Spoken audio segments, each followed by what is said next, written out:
koinda. Botuninga te, bana poto, site sikeye. Kilongo TV. Kilongo TV. Bon s'abonner. Ebele.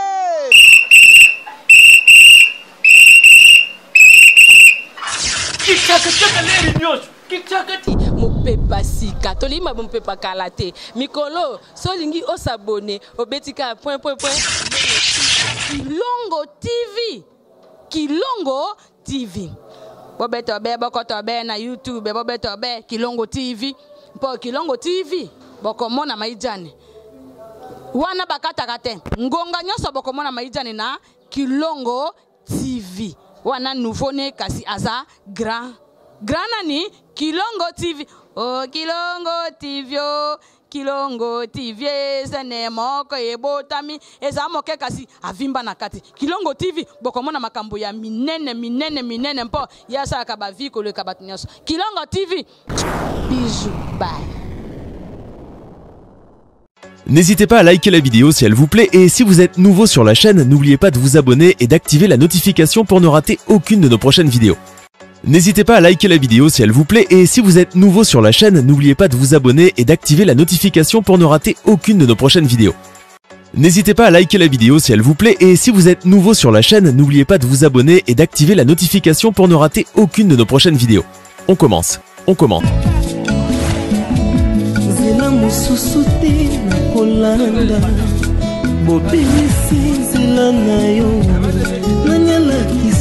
Kanzela ya solo bobele yo la vie la vérité le chemin mosusu te c'est yo Yesu nzela oyo ekosaka te se nzela na yo.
mosusu te nakolanda bobimisi nzela na yo nani alakisanga nzela ya solo bobele yo la vie la vérité le chemin mosusu te se yo Yesu nzela oyo ekosaka te se nzela na yo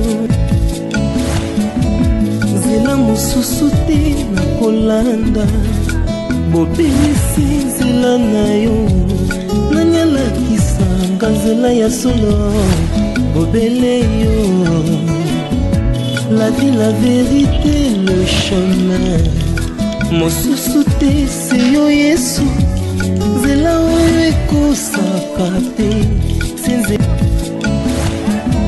nzela mosusu te nakolanda bobimisi nzela na yo nani alakisanga nzela ya solo bobele yo la vie la vérité le chemin mosusu te se yo Yesu nzela oyo nzela mosusu te nakolanda bobimisi nzela na yo nani alakisanga nzela ya solo bobele yo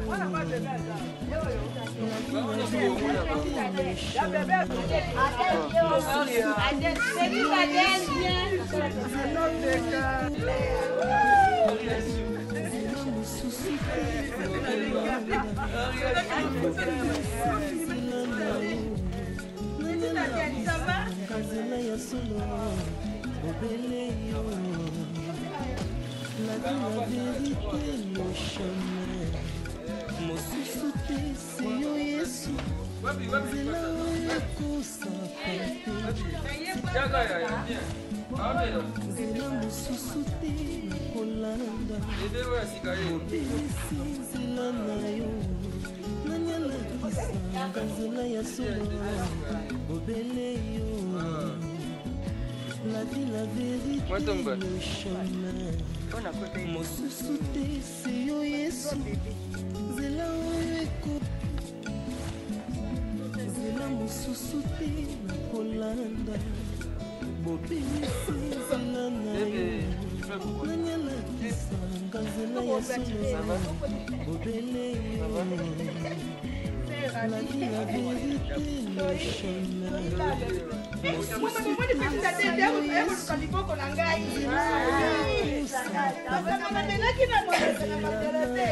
Mesdames, Messieurs, très chers internautes, amis de Kilongo TV, bonjour et le bienvenue dans ce beau cadre de l'orphelinat Samarche à Kimbaseke. On est donc là, on est venu visiter les enfants, les orphelins de Kimbaseke, les orphelins de Mokali. Vous savez, on a l'habitude de venir ici et aujourd'hui, on est venu accompagner nos sœurs. Elles sont venues de l'Europe, elles habitent en France, elles résident en France et aujourd'hui, elles ont choisi de visiter les orphelins. Comme je vous dis souvent, la religion pure sans tâche devant Dieu, notre Père, consiste à visiter les orphelins et les veuves dans leurs afflictions.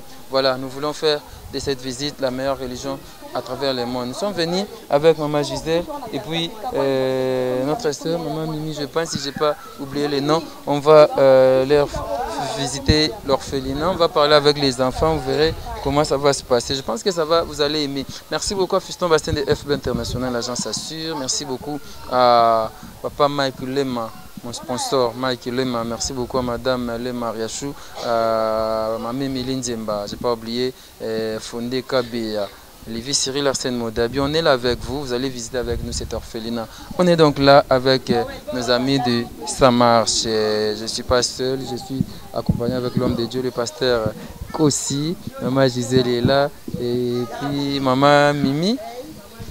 Maman Mireille, voilà, nos amis de l'orphelinat Samarche. Maman Chantal, bonjour. Bonjour Yarabi. Bonne santé. Santé zamo malam nangolo nzambe. Bueno Mimi, Jaria to Ariachu. Mimi Jaria. Jaria. Namoni pe bébé asika bozane a. Orphelinat ezo mataka kaka. Makasi. Ezo matana bana. Voilà, c'est donc notre arrivée. Je pense que l'homme de Dieu va faire une prière et puis on va démarrer notre visite. La prière de l'homme de Dieu, le pasteur Kossi.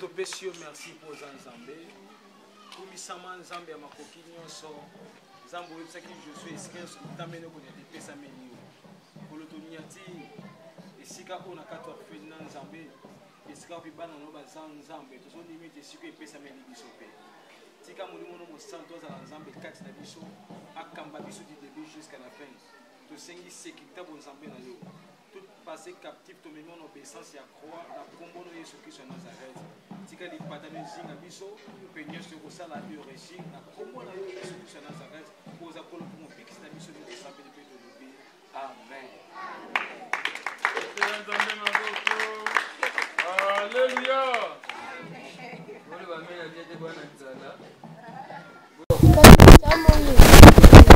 Tala Yesu aye napolela ye mobile nguya mutima malamu atamwana mobula isoboka kai abokolinga asuki wana te apesi tibomo na epula ngai nakoma kolinga ye nakoma kolinga ye pene na kufa nakoma kolinga ye nakoma kolinga ye pene na kufa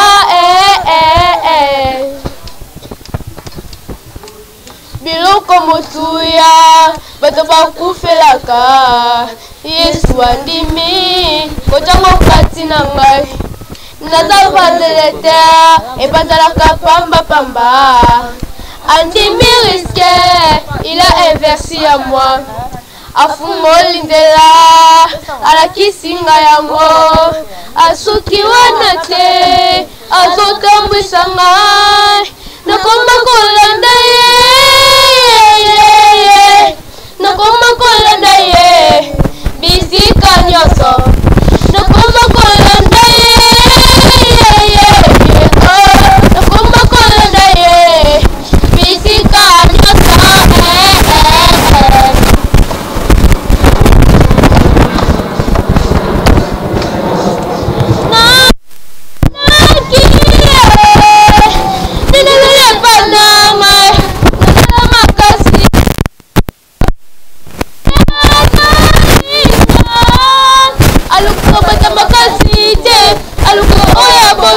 si yawe miko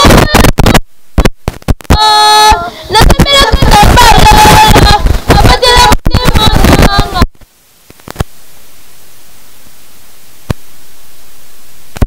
bona batelemi tatolaka na nzembo je serai couronné je serai couronné après ce combat. Je serai couronné, je serai couronné après ce combat. Je serai couronné, je serai couronné après ce combat. Wow,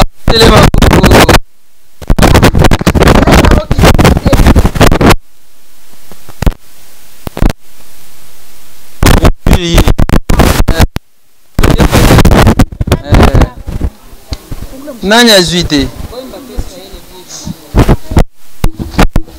Voilà. Coucou Dema. Merci beaucoup à toi. Coucou Dema. Merci à Fiston Bastien Jade qui est là. Et Élisée Wallace, merci à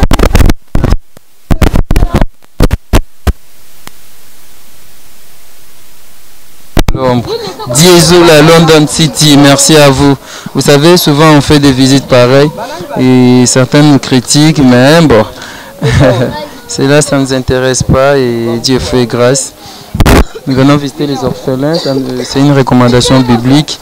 On vient visiter les orphelins, on parle avec eux. Et c'est une façon pour nous d'apporter la joie, la gaieté à ces enfants.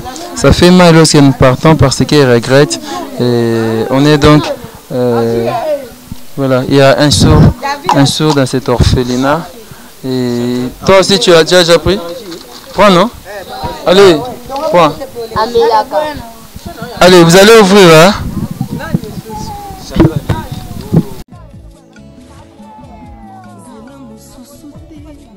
kolanda bobelisi nzela na yo nanyalakisanga nzela ya solo obele yo la vérité le chemin mosusu te se yo yesu nzela oyo ekosaka te se nzela na yo nzela mosusu te kolanda bobelisi nzela na yo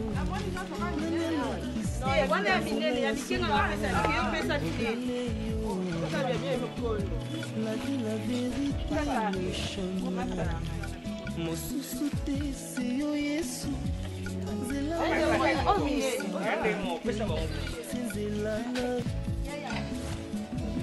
nzela mosusu te kolanda bobelisi nzela na yo nanyalakisanga nzela ya solo obele yo la vie la vérité le chemin mosusu te se yo yesu nzela oyo ekosaka te nzela mosusu te kolanda nzela mosusu te kolanda nzela na yo nanyalakisanga nzela ya solo obele yo nzela mosusu te kolanda bobelisi nzela na yo nanyalakisanga nzela ya solo obele yo la vie la vérité le chemin mosusu te se yo yesu nzela oyo ekosaka te nzela na yo. Et bien voilà, on est donc à l'orphelinat. Ça marche avec maman Gisèle et maman Mireille. Elles sont venues de l'Europe, depuis la France. Et voilà, elles partagent le jus, les pains. Vous voyez, on est en train de manger ensemble avec les enfants, avec ces boudins. Je ne sais pas comment on appelle ça. Et moi, je disais, boudin, comment on dit? Ngondo. On mange les ngondo. On mange les ngondo. Bino sko botel angai. Souci po bino bozolia te. Mais loko anga nazali awa. Na sani na lia na compte na bino. Na ndenga mabete. Goûter à travers Rabbi Mavinga. Et ça moi bien. Eh, sko ba on est ba hotela bazolia te, balia na compte nanga. Bana komuna bonso bana. Ya Paji, na Pauline, na Caliste, na Dylan. Ya Paji, ya Pauline, Elisa, Dylan, nga nazoli en compte na bino. On dit pas Paji. Nzela mosusu te kolanda bobelisi nzela na yo nanyalakisanga nzela ya solo obele yo nzela mosusu te kolanda bobelisi nzela na yo nanyalakisanga nzela ya solo obele yo la vie la vérité le chemin mosusu te se yo yesu. Là, on est tous en orphelinat. Ça marche, c'est pas maman Chantal. Maman maman Gisèle Ayaki. Tu es né blonini. Je me sens vite. Oh. L'osso, semoule, sucre, bana pour la petit déjeuner na tongo. Couche pour na bébé, savon au squat bilamba, carton na bango pe bilamba ezali ba chaussures. Carton bilamba to fongola ngo to kena na remise mo symbolique. Okozo tape carton, okozo ta carton ya huile. Pesa simbelo, ou pesa maman Chantal, voilà. C'est maman Chantal. Pesa maman Chantal. Akalingila bana biloko, alambela bana. Maman Mireille okozo pe lo moko. Ata miliki, je ne sais pas, ni nyoko zwana. Remise mo symbolique, ba monaki, voilà. Merci mamie, nzamba pambola bino. Ezala ya mbala liboso te, ya suka pe te. Nzamba mona bino.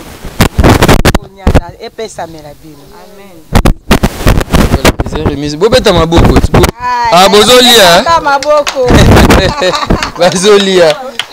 Voilà, maman Chantal, basala ekoli moko ma Gisèle na bana, basala carton oyo babaite, ba memela ba bébé.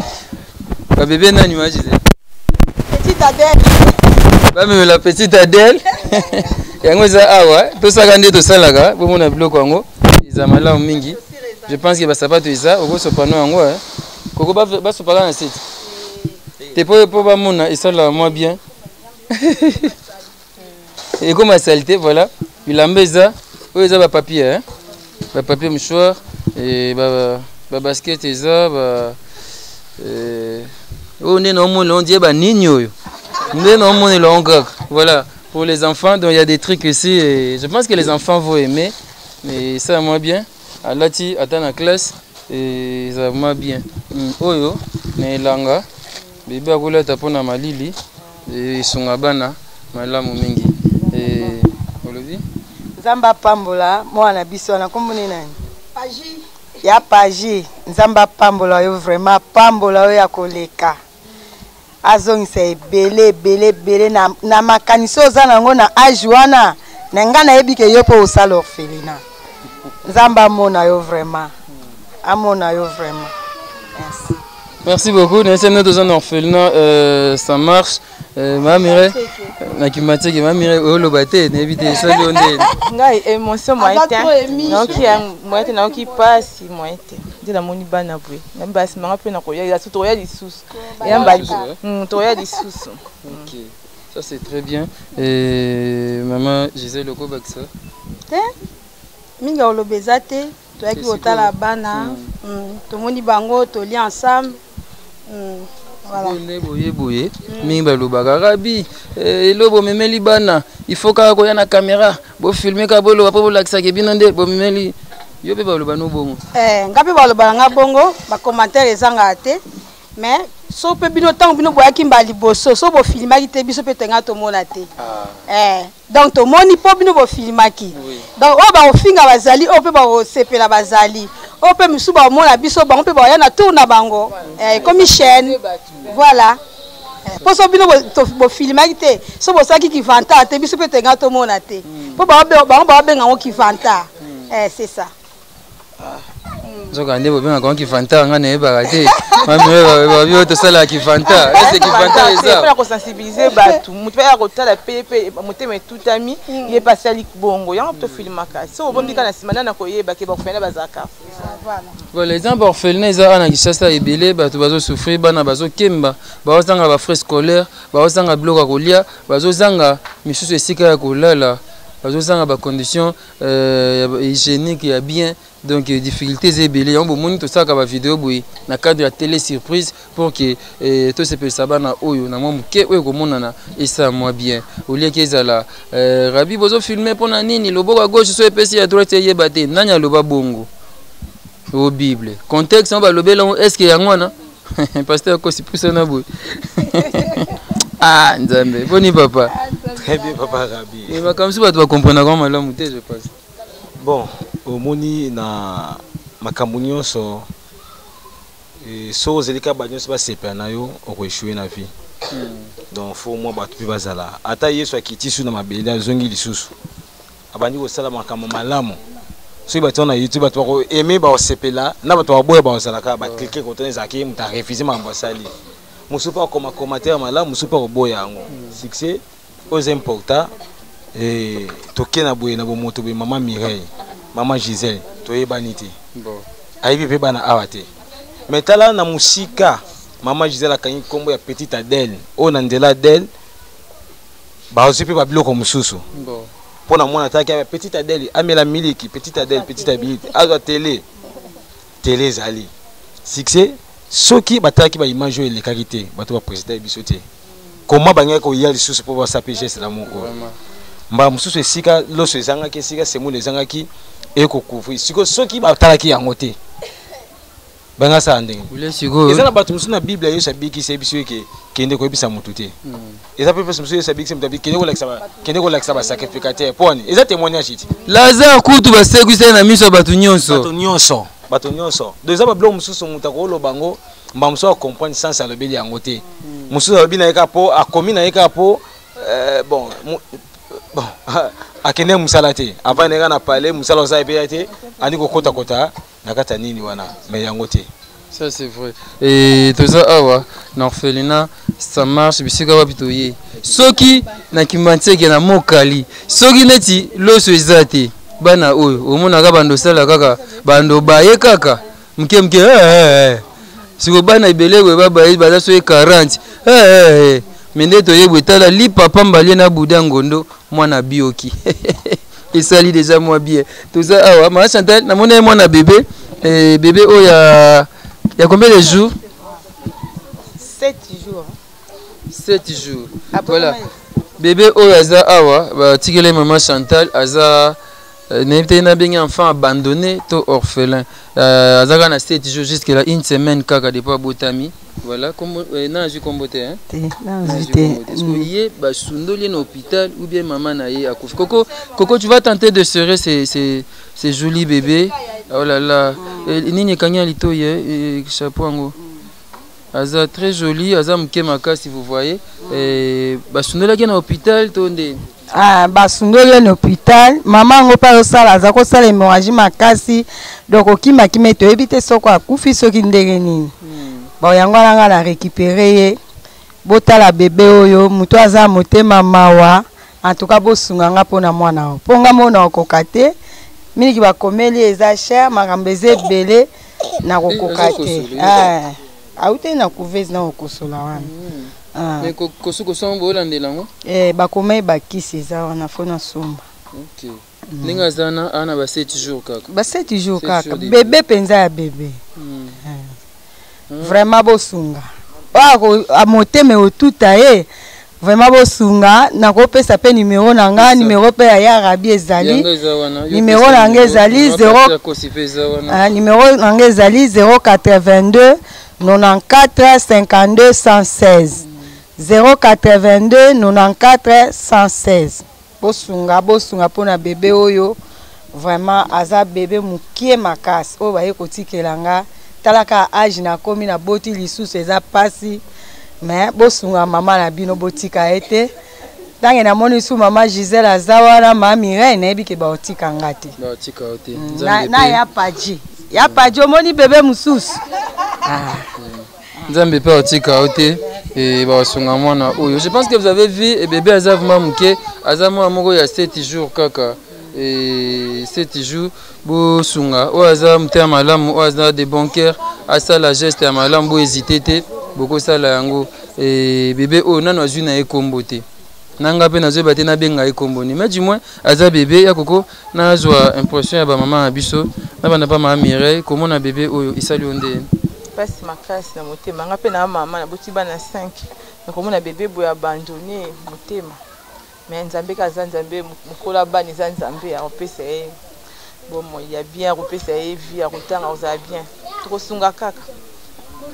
Moi je disais ouais pareillement comme ma soeur Lenga Lobby c'est ça tosunga totika te nga pe na mama bana 5 donc voilà totika te toza très émis maina misu bon tolela kaya ndenga ba mikolo quoi kana salinette Nzamba sunga solo ça fait très mal pasteur ko ce moni bébé il y a 7 jours vraiment on a couvese donc moi na machombe ndeto lo baboli misanga terme ndeto benga moi na machombe bébé obo moni wana mama sundoli na hôpital akei. Oui, ça fait mal au moni et là musoko mutu mususu okoki ko négliger la vie OK wana mtaza aza soit homme providentiel la vie na yo baza na provision ya vie na yo no négliger par rapport ya o moni lelo succès bébé wana temta lokaka ya na mukili ba parents ba loki beba ya mais lokola ye na mukili et maman pas juillet nzambe yo lola aotika mwana ote. Alors le temps des miracles n'est pas passé, n'est pas fini. Toko manti le qui t'a non échanger forme toyoki batupe batali ba moni o qu'est-ce que comme par ensemble mo ça o sala Job Abi, je reconnais que l'Éternel peut tout et rien ne s'oppose à tes pensées. Dans Job chapitre 2, verset, Job chapitre 42, verset 2. Job Abi, naïbi que Nzamba Salaka Nyo, c'est là où monter se pose à la pensée en Zambé. Alors, je sais que bébé Ozana Kata pensée en Zambé, où Nzamba Kani Kosala Ponaye et Moutoumota s'opposer à la volonté en Zambé. Bisopeto Yoki, Moutoumou Patali à l'Elina Katandako, à Yoki Pe, Mbela ya Mama, où est-ce qu'elle part en Zambé et au nom de Jésus que de Nazareth, moi, on a lié à Kolata, à Kotanga, à Kokola, puis à Kozana, histoire un jour na vie. Et on a le barabana à Boye, on doit comme un rabato. Natanga va comme va comptabilité, bazala. Moi, non, bon, mon chaque fois que tu as peut être sur la naïté, ils ont faute na bisoté. Aza sur miwe, n'engaza Boye, tant que tu es sur la master, y est à l'obarate, à Fandiga Mpandi. Et il ne sait pas comment parler, c'est un sourd miwe. Cet enfant n'arrive pas à parler. Parfois, Baninga va savoir sakana. Ni ya sakana ba on te poser au ba sakana na ye moi ça moi ils étaient poiso yo kate a lo ba pété. Et comme on est en ma chanta Josué. Donc il s'appelle Josué mais c'est un sourd miwe. Normalement il faut à côté école des signes où il y a ba sourd pour qu'il y ait la bassine. Boba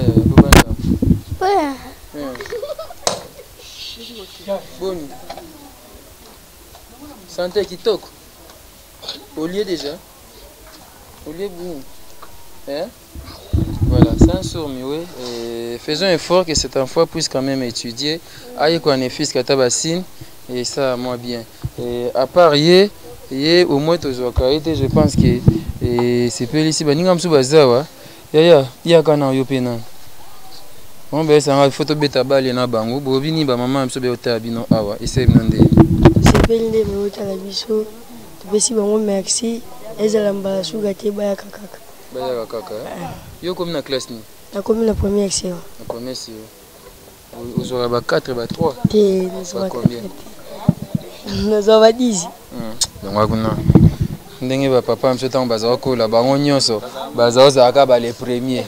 Bango bazaki za bazoba te siko na tunaka na classe na bango les chèques azaki te ya Dorcas boni bien obini ba maman ba yekotala biso na maman ba eta biso na pesi bango merci vraiment nzamba pambola bango na obakaniseli biso lebele bilo ba eli biso to to vende nzala ko to banda zela ponde bela banda to ba eli biso ba jina ma poto komo mela o calme na nous calme nzala na tondi pe ko tumba maka vraiment ouais c'est ponde beli pe o bundikisi so ponde na sangi fils OK merci vraiment ko yana ba ezala mbala so te place na so ba kende pesa mela bango vraiment ba porte na bango e forma nzamba pambola bango vraiment o bakanisi pona biso ba ofele. OK merci beaucoup. Qui encore va parler nanya loba Belicia wapi?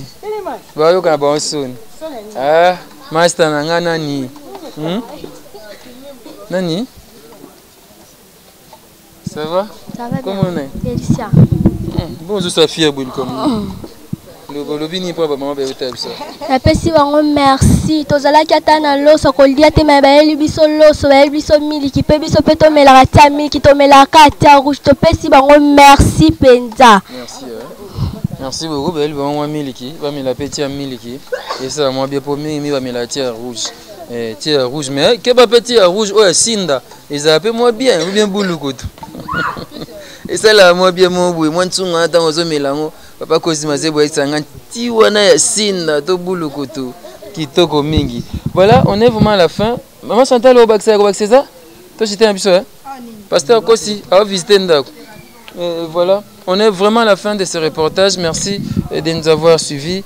Et tu as visité l'orphelin à sa marche. Au Lobade, tu as visité l'orphelin à sa marche. Et tu vas parler? Viens. Viens. Voilà, elle va parler. Bonjour. Bonjour. Comment est? Ketia. Ketia, Obini. Napesi ba maman merci nde ba ekotala biso ba ekotika so bilo nzamba bakisa bango be nzamba pambola bango abatela bango vraiment bisika nyonso ba okende pesa me ba mabona bango etonisa makana mbongo. Aboko na bango etonisa makana mbongo nanga pe esa pe moi. Et ça moi bien. Merci beaucoup. On est à la fin de ce reportage. Voilà, on n'était pas venu seul, on était venu avec notre maman et Dada. Et puis maman Gisèle, maman Mireille, pasteur Kossi, comment nani? Papi nani? Papi Basquille, Yem Tazena Vola, merci Panayo, merci beaucoup à tout le monde. Je dis merci à Fiston Bassin International, Agence Assure, merci beaucoup à Angèle Kinkela, merci beaucoup à Diezola, London City, Diezola Balobi, des fois Tata Mikolobi, Ngate Diezola, Yo Yebi, merci beaucoup à toi Diezola, merci beaucoup à Dominique Kiele, Mwana Moussakata, Papa Duval Kassongo, merci pour un cadeau. Ah voilà, là je pense à la famille élargie, depuis Hollande, à la haie, famille élargie. Merci na ba geste à compassion Bousala. Merci vraiment pas na bino nyonso. Merci na bat nyonso ba benga rabi ma vinga bino ba soutenir na bino be bozamte malamu. Ya osala ba orphelin au surprise à boui. Oyo ça ba surprise moko agréable, c'est-à-dire toye to memel bango moi loso, moi c'est moule, ceux qui balé moi pondu abioki. Et ça la bien. Au lieu que yo moka ko bioka na ndako orphelin pas bioki. Et c'est là, moi bien voilà. Merci beaucoup à Coco Dema qui est derrière la caméra. Merci à toi. On se retrouve donc très prochainement pour un nouveau numéro. Merci Maman Mireille, merci à Maman Gisèle et bon voyage à vous. Merci. N'hésitez pas à liker la vidéo si elle vous plaît et si vous êtes nouveau sur la chaîne, n'oubliez pas de vous abonner et d'activer la notification pour ne rater aucune de nos prochaines vidéos. N'hésitez pas à liker la vidéo si elle vous plaît et si vous êtes nouveau sur la chaîne, n'oubliez pas de vous abonner et d'activer la notification pour ne rater aucune de nos prochaines vidéos. N'hésitez pas à liker la vidéo si elle vous plaît et si vous êtes nouveau sur la chaîne, n'oubliez pas de vous abonner et d'activer la notification pour ne rater aucune de nos prochaines vidéos.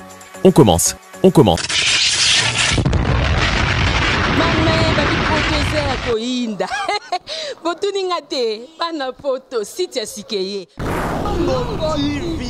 Kilongo TV, bon s'abonner, ebele.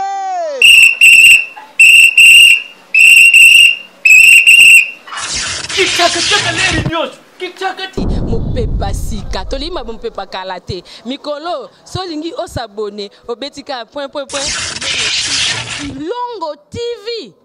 Kilongo TV bobeto be bokoto be na YouTube bobeto be Kilongo TV po Kilongo TV bokomona maijani wana bakataka te ngonga nyonso bokomona maijani na Kilongo TV wana nouveau ne kasi aza grand nani Kilongo TV oh